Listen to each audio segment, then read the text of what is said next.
The world is in a condition of dread and vulnerability at this moment, and it's unpleasant and overpowering for a large portion of us.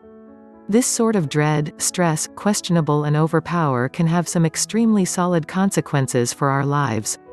Steady dread and stress can mess nervousness up, compounding rest and well-being, despondency and uneasiness. In a position of dread, we can regularly settle on awful choices. Individuals can freeze, overcompensate due to dread, and create across-the-board turmoil and interruptions. Our connections can weaken when we're working from a position of dread. We become less beneficial, less engaged, when we're pushed. It obviously affects our bliss, including the effects from the entirety of the above-mentioned. These are only a portion of the solid impacts from a consistent feeling of dread, vulnerability, stretch and overpower. So how would we adapt to this? Clearly, there's no simple answer. We should discuss what I've found to work, and what I prescribe at this moment. Managing the uncertainty and fear. The primary thing is simply to recognize that we're feeling a great deal of vulnerability and worry about the world's circumstance. Carry attention to the emotions you're encountering, and recognize their quality.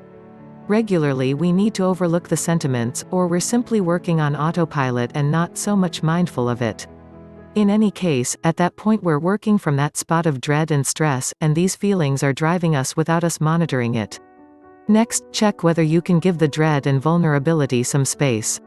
That way to turn your consideration toward it, and let it be in your mindfulness, however with a feeling of openness, as though you're giving it a fully open space to simply be. You needn't bother with the emotions to leave or change, they are simply going to be in your mindfulness with a sentiment of having space around them, letting them exist as though you could even invite them. This is a method for dealing with yourself. At the point when we're feeling dread, it's essential to sustain ourselves, deal with the inclination. Give it space, and permit it to be in your mindfulness. Third, consider this to be a chance to rehearse. We frequently close ourselves off to dread and vulnerability, however they can be extremely incredible things to rehearse with. They are staggering instructors. Let yourself delay for a couple of seconds to rehearse with this, since vulnerability and dread and stress will consistently be a piece of your life, you won't ever be liberated from them. They show up whether you need them or not, so why not get the hang of being with them? This is a chance to rehearse care with your dread and vulnerability. Open to the chance, rather than dismissing to interruption and hecticness. Fourth, work on inviting it and giving it unlimited agreeableness. This may sound peculiar with regards to fear, on the grounds that for such a long time we've had an ill-disposed relationship to dread and vulnerability. We don't care for them, since they feel like pressure and agony. Be that as it may, we don't need to identify with dread thusly. We can be progressively open toward it, even neighborly. So start by attempting to invite it. Permit it into your experience. Indeed, even be warm towards it, as you may invite an old buddy. At that point attempt to give it some unqualified amicability. It's an astonishing practice. Check whether you're ready to bring the sort of warmth and kind disposition towards it that you do with a friend or family member. You needn't bother with the inclination to be a sure way, you can be well disposed with it regardless. Fifth, let yourself feel the transparency existing apart from everything else. This one is somewhat harder to clarify, yet hold on for me. On the off chance that you can unwind and open your mindfulness more extensive than the slenderness of your idea, examples or story, you can encounter the receptiveness of this minute. Let your mindfulness open more extensive than your body. Let it take in the room surrounding you, light, hues, shapes, sound, surfaces, sensations on your skin. Feel the casual, open nature existing apart from everything else, liquid, changing, not fixed, mysterious, dynamic, roomy.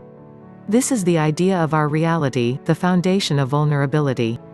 It's really wonderful to see. Let yourself unwind into this receptiveness. That can take practice, don't stress on the off chance that you don't feel it immediately. Continue rehearsing with it. Sixth, open to feeling associated with others through your vulnerability and dread. As you sit in stillness, as you feel the sensations in your body, as you invite the emotions and practice kind disposition with them, as you experience the receptiveness existing apart from everything else, you can likewise feel an association with others. Consider every other person on the planet who is encountering comparable sentiments of distress and vulnerability. Comparative degrees of stress, dread, overpower, nervousness. You are not the only one, such huge numbers of others feel it at this moment.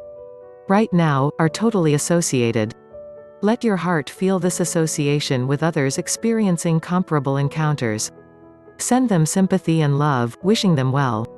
Right now, dread and vulnerability, in these extremely questionable occasions, become an opening for association and sympathy. This is transformative. Attempt it at the present time. The world is in a condition of exceptional mass vulnerability. Try not to stop yourself to it, overlook it, or attempt to control, divert, or exit. Open yourself to this, since it is an incredible time to rehearse.